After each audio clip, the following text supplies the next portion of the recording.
મારું વડોદરા સ્વચ્છ વડોદરા સ્વચ્છ તો છે, પરંતુ કઈ કઈ જગ્યા પર સ્વચ્છ છે અને કઈ કઈ જગ્યા પર ગંદકીનું સામ્રાજ્ય છે એ તો કદાચ નજર નાખે તો ખબર પડે, કેમેરામાં કેદ થાય તો ખબર પડે. શહેરના પોઝ વિસ્તારો ખૂબ સ્વચ્છ છે કે જ્યાં સવાર બપોર સાંજ 3-4 ટાઈમ સફાઈ કરવામાં આવે છે, પરંતુ એ નીચલા વિસ્તારો, શહેરની મધ્યના વિસ્તારો, વુડાના જે જગ્યા પર ઘરો છે એ બધી જ જગ્યા પર ગંદકીનું સામ્રાજ્ય એઝ ઇટ ઇઝ, કે ત્યાં કોઈ પણ પ્રકારની સાફ સફાઈ નથી ને ત્યાં કોઈ પણ પ્રકારની સ્વચ્છતાના કોઈ કાર્યક્રમો નથી થતા. શહેરના તાંદલજા વિસ્તારમાં સંતોષનગર વુડાના મકાનમાં ડ્રેનેજની સમસ્યા છે, ગંદા પાણી ઉભરાઈ રહ્યા છે, સ્વચ્છતાનો અભાવ છે, જેને લઈને જે સ્થાનિકો છે તેઓ ત્રાહિમામ પુકારી ઉઠ્યા છે અને વિરોધ કરી રહ્યા છે. આ તમામ જે સ્થાનિકો છે તેઓ વોર્ડ નંબર 11ની કચેરી ખાતે પહોંચી અને રજૂઆત કરી છે. તાંદલજા વિસ્તારના સંતોષનગર વુડાના છેલ્લા 6 મહિનાથી ગટરના ઉભરાવાની જે સમસ્યા છે તે યથાવત છે, જેના કારણે જ રસ્તાઓ પર ગંદુ પાણી ફરી વળ્યું છે, દુર્ગંધ ફેલાય છે અને મચ્છરોનો ઉપદ્રવ પણ વધતા સ્થાનિકોના આરોગ્ય પર જોખમ ઊભું થયું છે. રહીશોના જણાવ્યા અનુસાર તેમણે અનેક વખત લેખિત અને મૌખિક રજૂઆતો કરી હોવા છતાં પણ તંત્ર દ્વારા કોઈ કાયમી ઉકેલ લાવવામાં આવ્યો નથી.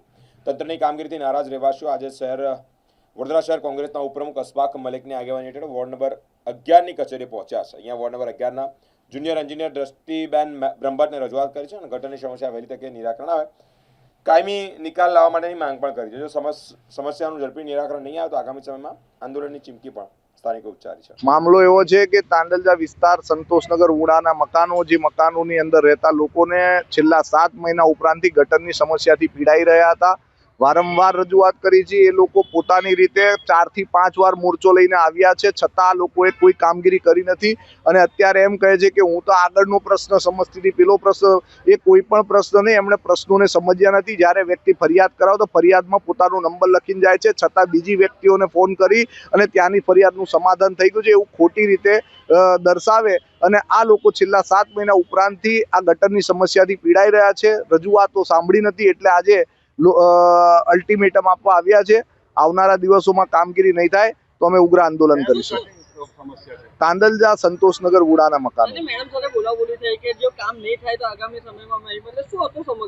સમગ્ર મામલો એવો છે કે ગટરની સમસ્યાથી 7 મહિનાથી લોકો પીડાય છે. લોકોને ઘરમાં આવવા જવાના રસ્તામાં ગટરોના પાણીમાંથી આવવા જવું પડે છે, જ્યારે કે અત્યારે તો હજુ ચોમાસું અને વરસાદ નથી પડ્યો અને છતાં આખો ઉનાળો પણ એ લોકોએ ગટરના પાણીમાંથી પસાર થઈને ઘરોમાં જવા આવવાનો રસ્તો કર્યો છે અને રજૂઆતો છતાં રજૂઆતો સાંભળી નથી. એ મોટામાં મોટો પ્રશ્ન છે.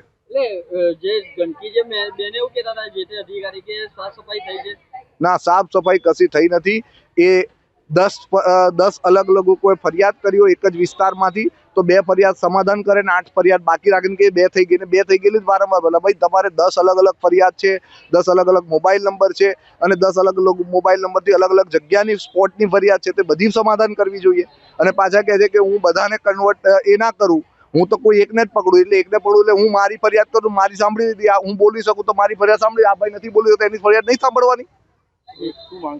બસ આ માંગ છે. 2 દિવસનું મેં સમય આપ્યો છે કે 2 દિવસ તમારા, સોમવાર અમારો. રજૂઆત કશી નથી. સંતોષનગર વુડા છે, તાંદલજા, બરોબર. એમાં એવું છે કે આમના 2 જગ્યાએ પ્રોબ્લેમ છે. હવે આની પહેલા પણ આ લોકોએ ફરિયાદ કરી હતી. સંતોષનગર વુડામાં જર્જરિત મકાનો છે. અહીંયાથી કોર્પોરેશનમાંથી નોટિસો પણ ગયેલી છે. એમની લાઈનો બધી જ ડેમેજ છે. તેમ છતાં આમાં એવું છે કે કોઈ કામ મુકાવવું હોય તો એ લોકો રજૂઆત કરવી પડે, ગ્રાન્ટમાં કામ મૂકવું પડે, પણ એ નથી થતું. ત્યાં સુધી આરોગ્યને લક્ષીને આપણે કોઈ કામ કરવું પડે. એ કારણથી ટુકડો જે ડેમેજ હતો એનું રિપેરિંગ અત્યારે કરી દીધું છે અને અત્યારે એમની એવી રજૂઆત છે કે અમારા પાછળના ભાગમાં નથી થયું અને આગળ થઈ ગયું છે. અને એ બેન જોડે એ નહીં, જે હમણાં ટુકડો કાલે હું વિઝિટ કરી લઉં છું અને એમને એ બેનને કહી દીધું છે કે ત્યાં આગળ વિઝિટ કર્યા પછી પ્રોપર ક્યાં પ્રોબ્લેમ છે એ મને વિઝિટ કરી લેવા દો, પછી હું તમને કામ કરી આપું છું. જેવું આગળ થયું છે એવું સેમ પાછળ થઈ જશે. પણ એ વસ્તુ મને આ લોકોએ આગળની જ રજૂઆત કરી છે, મને પાછળની રજૂઆત કરી જ નથી.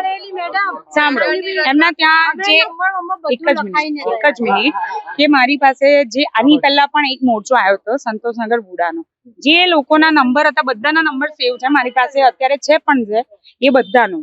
પછી એમણે એવું કીધું કે એક જ ભાઈ છે યુનુસભાઈ, મેં એવું કીધું કે એક વ્યક્તિનો એવોનો નંબર આપો કે હું એને કોન્ટેક્ટ કરીને, કારણ કે જેટલા હોય બધાને, હવે આ આટલા બધા છે બધાને તો હું કોન્ટેક્ટ નહીં કરી શકું. મેં એવું કીધું એક વ્યક્તિનો મને નંબર આપો, એની જોડે કોન્ટેક્ટ કરીને હું તમારું જોઈ શકું. હવે મને કાલે વિઝિટ તો કરી લેવા દો. એમનું જો વધારે લાઈનનું કામ હશે તો ટાઈમિંગમાં વધારે પડશે, અને જો ઓછું કામ હશે તો 2 દિવસમાં થઈ જશે. બ્રહ્મભટ્ટ દ્રષ્ટિ.